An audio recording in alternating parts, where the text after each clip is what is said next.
नमस्कार, मी दीप्ती पन्हाळकर, सायकोलॉजिस्ट आणि mind coach. बऱ्याच वेळेला असा आपल्याला प्रश्न पडतो, की घर आणि ऑफिस याच्यामध्ये बऱ्याच वेळेला तणाव येतो वर्क लाईफ बॅलन्स साधताना. तर त्याच्यासाठी नेमकं काय करावं? त्याचे नेमके उपाय कुठले? तर आजच्या काळामध्ये अतिशय धावत्या युगामध्ये सगळ्यात सोपा आणि करता येण्यासारखा उपाय म्हणजे आयुष्यामध्ये माइंडफुलनेसचा वापर करणे. माइंडफुलनेस म्हणजे त्या वेळेला तिथं आपण 100% प्रेझेंट असणे. ऑफिसमध्ये जेव्हा तुम्ही असता त्यावेळी 100% तुम्ही त्या प्रोजेक्ट्सवरती, त्या गोष्टींवरती जेव्हा लक्ष फोकस करता, तेव्हा तुमचं काम उत्कृष्ट होतं.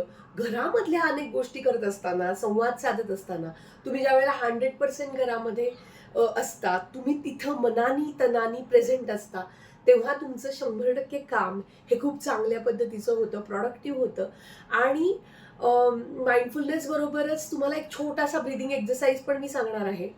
दीर्घ श्वास घ्या. 5 अंकात श्वास घ्यायचा आहे आणि 8 अंकात तोंडानी एक्झेल करायचा आहे. हा ब्रीथिंग एक्सरसाइज करायला अतिशय साधा सोपा आहे. पण तुमच्या ओव्हर थिंकिंगमुळे जो तुम्हाला तणाव येतो, तो बऱ्याच वेळेला कमी करायला हा ब्रीथिंग एक्सरसाइज तुम्हाला मदत करेल. सो आपण एकदा करूया.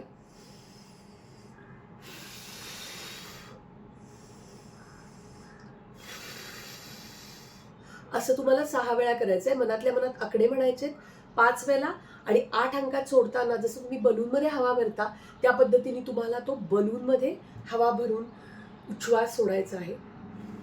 जेव्हा तुम्ही हे करता त्यावेळेला तुमचा इमोशनल ब्रेन कंट्रोल होतो. अमिगडाला नावाचा तुमचा जो छोटासा बदामाच्या आकाराचा पार्ट आहे, तो जो ज्या इमोशन्स क्रिएट करत असतो त्याच्यामध्ये इंटरव्हेन्शन तयार होतं आणि तुमचा वैचारिक मेंदू जो आहे, तो जास्त चांगल्या पद्धतीने काम करायला लागतो.